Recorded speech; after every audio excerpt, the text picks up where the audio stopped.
one of the most familiar skylines in Britain. Hello.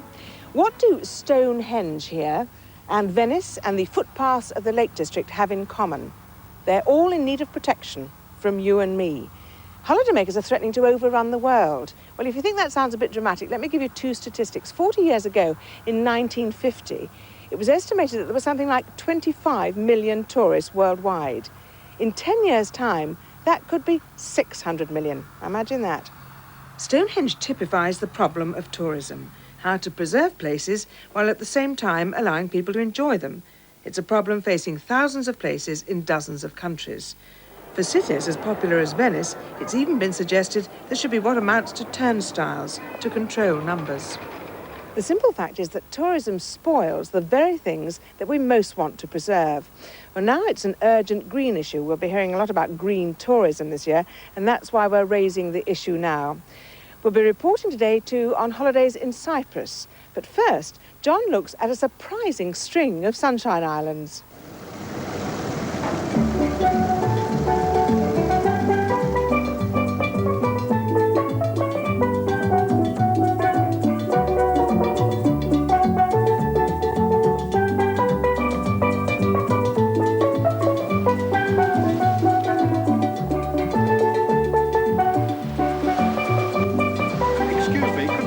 Hold on for a few moments, please. The pictures are perfect, but that music is so misleading. The sun is hot and high, but this isn't the tropics. The sea is clear and calm, but it's not the Caribbean. These are England's treasure islands, the Scillies, 30 miles from the coast of Cornwall. So can we start again, please?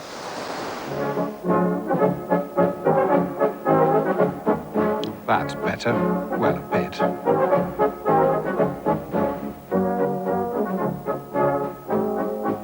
Going to these islands takes you through a time warp to a world where holidays are the way they used to be. A seaside world of any more for the skylark, of stop me and buy one. The seaside world before they invented racy hats saying kiss me quick, or t-shirts with slogans on. People take holidays here year after year. When they saw us and our camera, they said, "You're not going to spoil it, are you?" No need to worry. The Scillies are unspoilable.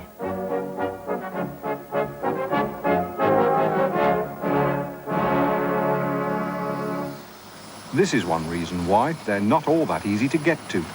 The helicopter takes 20 minutes from Penzance, but Penzance is a long way from where most people live, and a return ticket's £66 from April. There's talk of putting in a proper runway, but until then, a 16-passenger Twin Otter is the biggest the airport can take.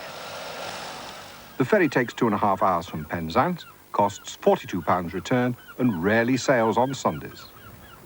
As a first-time visitor to the Scillies, I had no idea how many islands there are in the chain. Near enough 200 if you include every rock that's big enough to carry a name. But there are only 5 inhabited islands. There's St Agnes, which is just over there. There's St Mary's, the island we're on. And behind me, there's Briar and Tresco and St Martin's. Now, as you can see, they're all clustered conveniently close, and they're served by a network of ferries. Now, those small boats will play a very big part in your holiday here because you use them not only as ferries, but also on sightseeing trips. Every morning, the pleasure fleet scatters from St Mary's Quay. It's good to know that once on board, you're in the hands of experts. I have found the only surefire way of telling a shag from a cormorant is to count the tail feathers. Well, I never knew that. You spot terns, razorbills, cormorants, guillemots, and puffins. Don't forget to bring binoculars, though they're not always needed. When the tide's high, of course, we're up almost level with them. We can get in, touch the rock, and they still stay there like that. Very friendly little birds. Passing the Western Rocks, we disturb more local inhabitants, but they're an interlude on our way to somewhere special. There she is, the tallest lighthouse in the world, the Bishop's Rock. Bishop's Rock Lighthouse, the tallest in the world, soaring 160 feet above the surging Atlantic. Just think, the next lighthouse to the west is New York's Ambrose Light. On the way back, the boat takes us to the island of St Agnes, next door to St Mary's. This is an ideal lunch stop. For most, a pint and a pasty in the pub just 100 yards or so from the jetty. You can spend a couple of leisurely hours here and take another boat back. The same £3.50 excursion ticket covers you for that. On St Agnes is one of England's oldest lighthouses. They used to burn coal in this tower, which dates from 1680. It isn't used now, but Trinity House keeps it whitewashed for old time's sake. The Longstone Heritage Centre on St Mary's. You won't be long around these islands before talk turns to shipwrecks and treasure. There are hundreds of known wrecks, including the most famous, the Association, the flagship of a fleet that went down in 1707 when more than 1,400 lives were lost.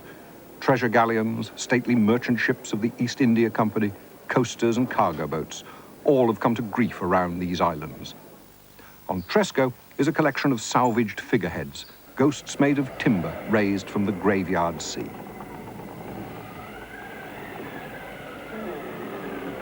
Nobody really knows how many broken ships, how many coral bones rest around the Scillies.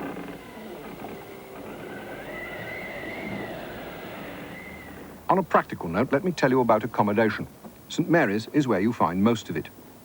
You can stay in somewhere as old as the Star Castle, built in 1593.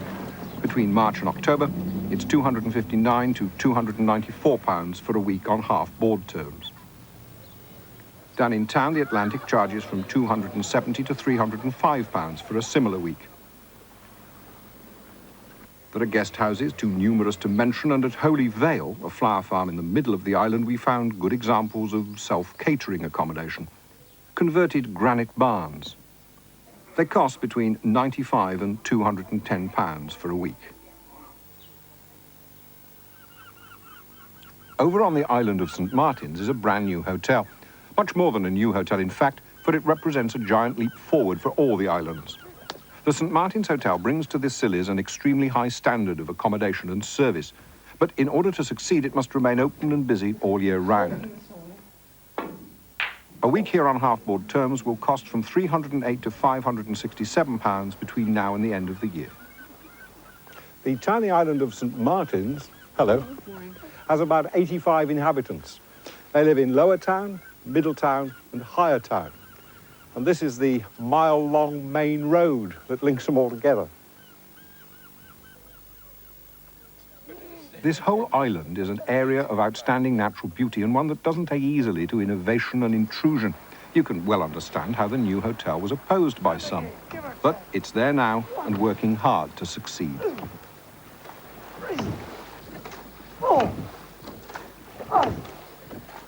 The day we visited St Martin's, the crew of the island's gig, Dolphin, were putting in some last-minute practice for a race that was to be held that evening. There's tremendous rivalry between the islands when it comes to gig racing, and a lot more besides. Gigs have always been part of island life and legend. 28 to 30 feet long, with a 5-foot beam and drawing less than 2 feet, they were mainly used to get local pilots onto passing ships and for salvage work. They have 6 oars and were banned from having more because, in smuggling days, the excise cutters couldn't catch them. On this occasion, Dolphin and the others couldn't catch Nor, the gig from St Mary's, but they were sporting losers.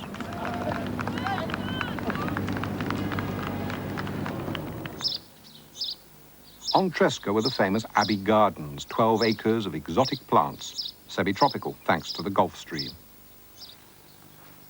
Here you'll find a purple plant called Echium Siloniensis, a hollyhock on steroids. You can stay on Tresco in hotels and self-catering cottages, but accommodation's limited. That's another reason the Scillies can't be spoiled. All the accommodation on all the islands adds up to only 2,000 beds. I said there were an awful lot of islands down here, didn't I? Which means, of course, that if you want to get right away from it all, you can find an island of your very own, just like this one. How's that for an impersonation of the Little Mermaid? As John said, it is quite difficult to get there.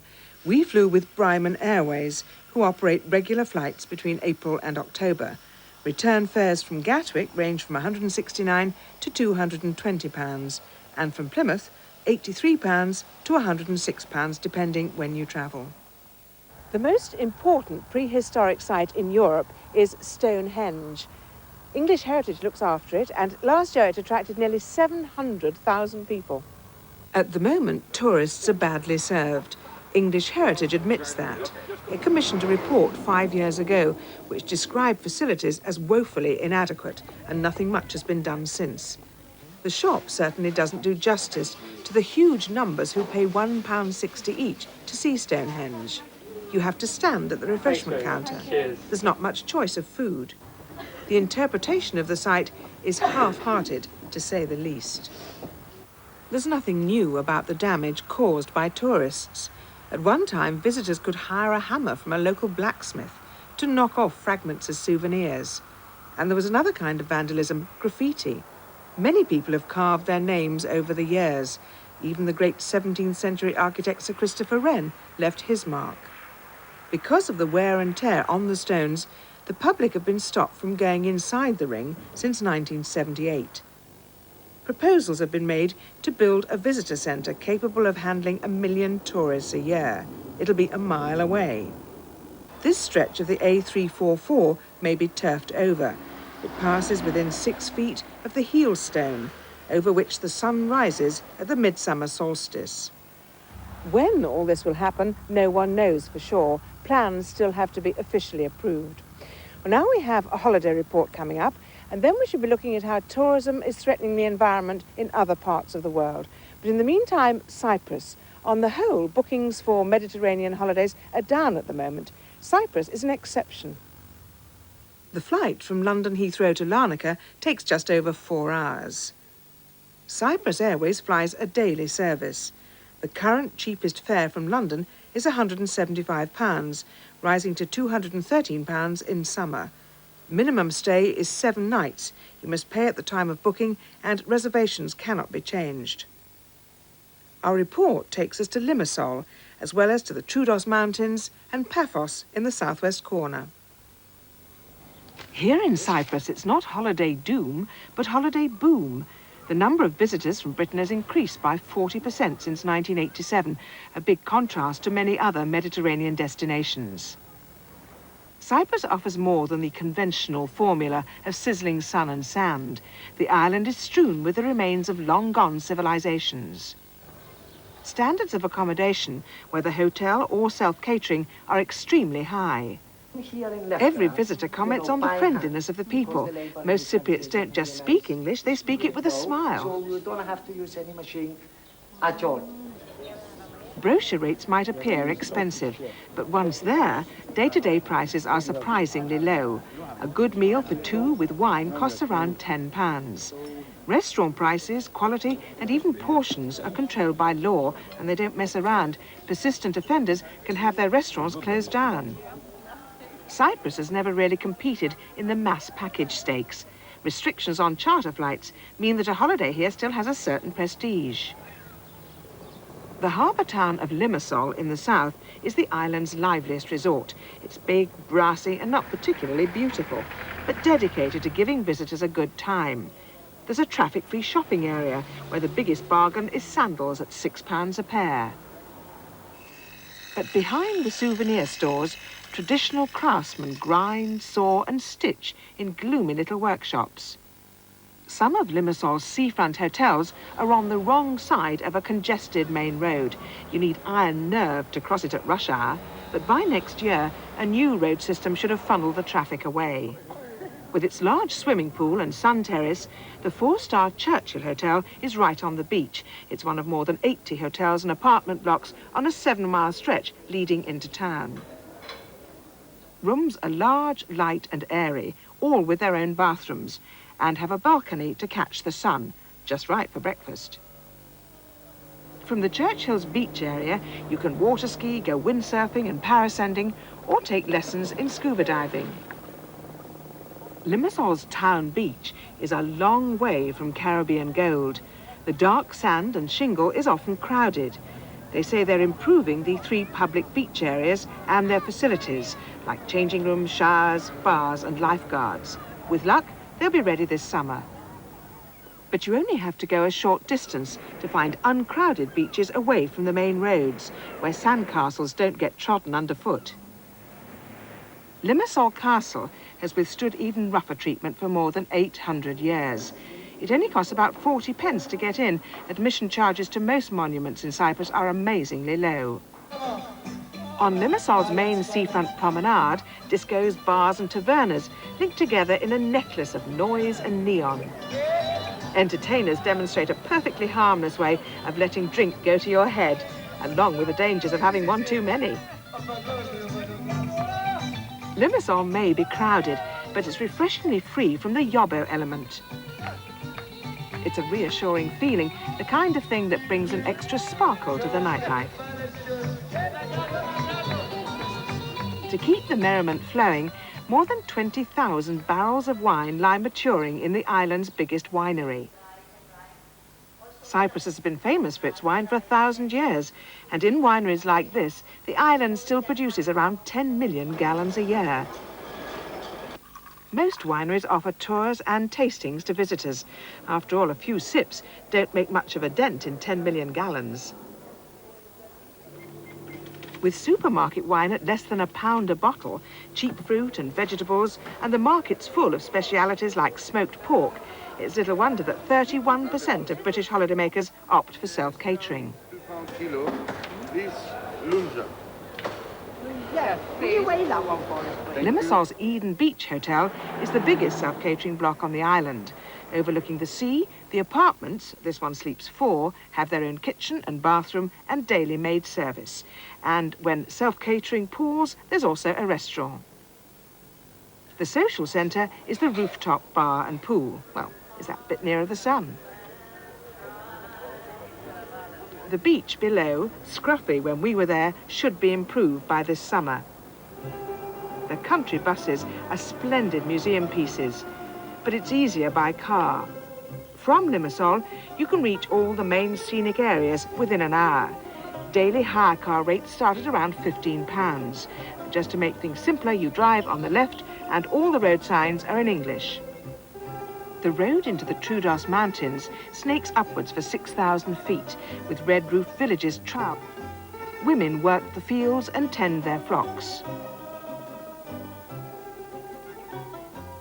Produce is carried by Cyprus Volkswagen, the local nickname for a donkey. You stumble on isolated Byzantine churches, their walls ablaze with frescoes dating back to the 12th century.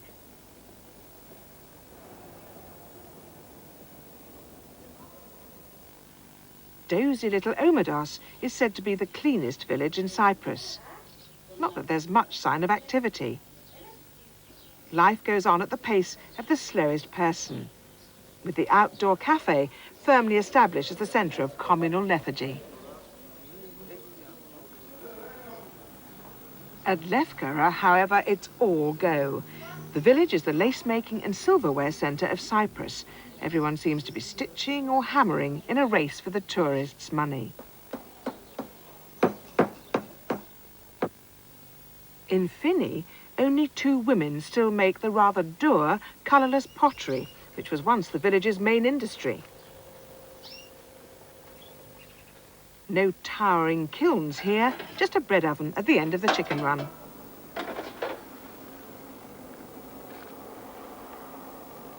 Two of the finest historic sites in Cyprus lie by the sea near Paphos. 2,000 years ago, noblemen were buried in these tombs, each underground courtyard surrounded by pigeonholes, where they were with mosaics. And here you can see some of the best mosaics on the island. Actually, we have a scene with Dionysus, the god of wine, the ancient Greek god of wine. The Paphos mosaics were uncovered in 1962. Nymphs gambol and cavort. Animals preen and snarl. Gods and goddesses drink endless wine, all in one epic jigsaw puzzle. Aphrodite, goddess of love, was born at Paphos, washed ashore on a seashell. The result was a tidal wave of souvenirs. According to the story, she only had to bathe in the sea once a year to renew her virginity. It's a sort of legend that some places would promote as a tourist attraction. But with 500,000 British visitors expected this year, maybe Cyprus has no need to. Staying at the Churchill Hotel, a fortnight's bed and breakfast will cost from £485 to £638 a person. That includes return scheduled flights from London to Larnaca. Those one-bedroom apartments at the Eden Beach sleep 4 people in 2 rooms. With 4 sharing, 2 weeks self-catering start at £279 per person, rising to £349 in midsummer, including midweek charter flights from Luton to Larnaca. Stonehenge is one of the case studies in a conference on green tourism being organised by the Observer newspaper in London this week.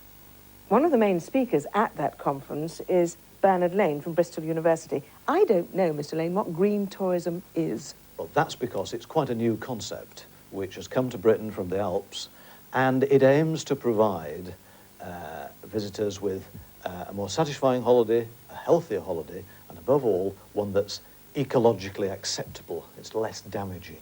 What examples are there specifically about damage? Well, at Stonehenge, as we've just seen, damage to the area because of the sheer weight of numbers coming to Stonehenge, and also damage to the character and atmosphere of Stonehenge by car parking and poor quality development. You can find many other examples of that: footpaths wearing away in the Lake District in Snowdonia, and of course tremendous damage being done by the number of people visiting Venice, for example. What is happening there? Well, in Venice, Venice is a World Heritage Site, and because of this and the publicity that goes with it, far too many people are coming, far too many fumes, far too much sewage is actually wearing out, damaging the buildings and the canal system there. We're talking about damage through wear and tear, but what about other areas of mass tourism? Well, there is the problem that everywhere is beginning to look the same as the big international developers move in, and then there's the cultural damage that is occurring. In the Alps, we find that traditional farming is declining because everybody wants to be a ski instructor or a bar person. And of course, on a different plane altogether, the development of sex holidays in the Far East is damaging the cultural background, the cultural heritage of traditional societies over there. Overcrowding in certain places, big high-rise blocks of apartments, hotels. What do you think the solution is in places like that? Well, the solution is one of management, of opening up new areas, inland areas in many cases, to spread the load away from the honeypots. How do you think green tourism, in inverted commas, is going to affect holidays in the future? The first point is it won't affect holidays radically for some time. It's a long-term change. It will mean that we'll have more individual holidays going to many different places rather than all flocking to the same one. How easy do you think it's going to be to persuade people to go to different places instead of their favourite big resorts? Well, a lot of people are already voting with their feet. The big tour operators have noticed that the demand for places on the mass holidays are beginning to fall. But I think it's the job of the tour operator to help ease the load on overcrowded places and introduce new destinations. That'll take a lot of persuading for some people. Well, that's the job of the tourist industry.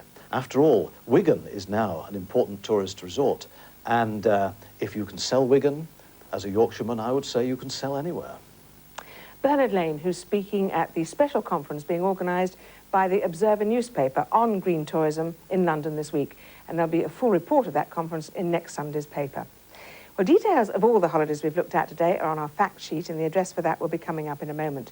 Next week's programme is devoted entirely to holidays in Britain. Do join us then, won't you? Bye-bye.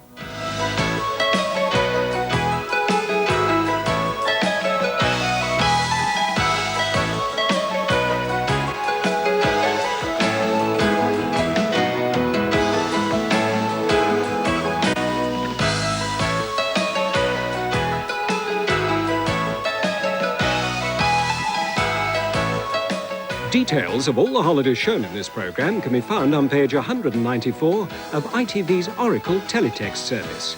And if you'd like a copy of this week's fact sheet, which is produced in association with Thomas